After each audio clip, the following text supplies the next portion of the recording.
Hi! In front of me is REALME GT Pro, and today I would like to show you how you can set up screen lock on this smartphone.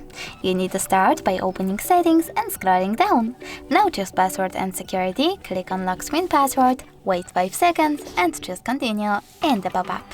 Following that, click on login method, that's the best one for you. I will go with pattern.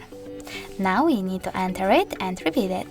When you're ready, you can add your fingerprint right away by choosing Add in the pop-up and following the instructions.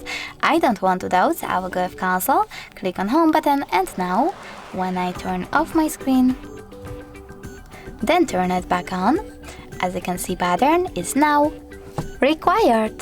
Thanks so much for watching. If you enjoyed this video, leave a like, comment, and definitely subscribe. Bye!